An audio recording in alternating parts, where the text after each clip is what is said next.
तो हेलो बच्चों, अब हम करने जा रहे हैं एक्सरसाइज 8.2 का क्वेश्चन 4 का पार्ट नंबर 3 क्या है। The value of cos theta increase as theta increase. Value of cos theta increase करेगा जब थीटा को इंक्रीज करेंगे। तो क्या ये प्रोसेस ठीक है, वो बताना है हमें। तो देख लेते हैं हम। कॉस 30 अगर देखते हैं तो कितना आता है, √3/2 होता है। ठीक है, और इसकी वैल्यू अगर इसको डिवाइड करके निकालना तो 0.866 बन जाएगी। ठीक है, साइन कॉस थीटा की कॉस 30 डिग्री के। अब 30 के बाद जब हम इंक्रीज करेंगे क्या करेंगे, कॉस 45 डिग्री करेंगे। कॉस 45 होगा तो क्या होगा, 1/√2 हो जाएगा।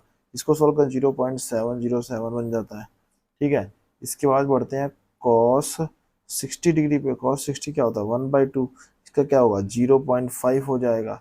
ठीक है, उसके बाद तो आपको दिख ही रहा होगा ये क्या हो रहा है कि जैसे जैसे ये थीटा की वैल्यू इंक्रीज हो रही है, ये वाली वैल्यू भी क्या हो रही है, डिक्रीज होती जा रही है। ये वैल्यू 8 थी, फिर 7 हुई, फिर 5 हुई, ऐसे डिक्रीज हो जा रही है। एक और कर देते हैं, कॉस 90 डिग्री क्या होता है, कॉस 90 इक्वल टू 0 होता है।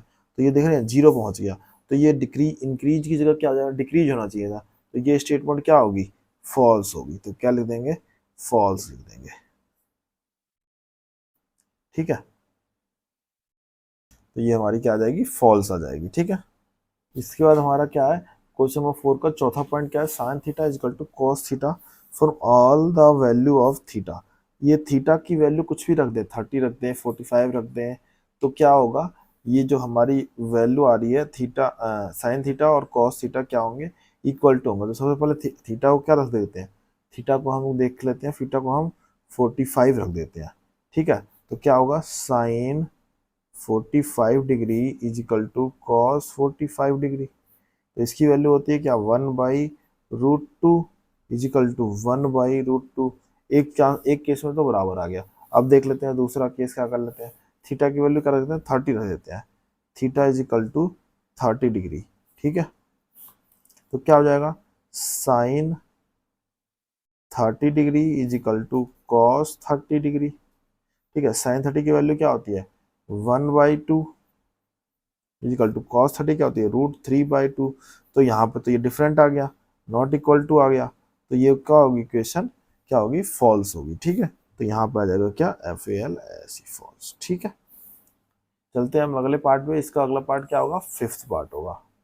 तो क्वेश्चन 5 क्या दिया, क्वेश्चन नंबर 4 का, क्वेश्चन नंबर 4 का 5th पार्ट जो है वो क्या है, cot A is not define from A is equal to theta is equal to, मतलब A is equal to 0 degree है। तो क्या ये नॉट डिफाइन होगा, देख लेते हैं।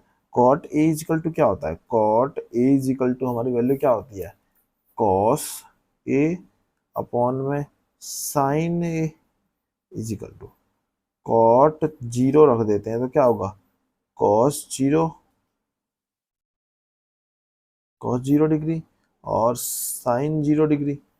कॉस ए की वैल्यू, कॉस 0 की वैल्यू क्या होती है, 1 होती है, और साइन 0 की वैल्यू क्या होती है, 0 होती है।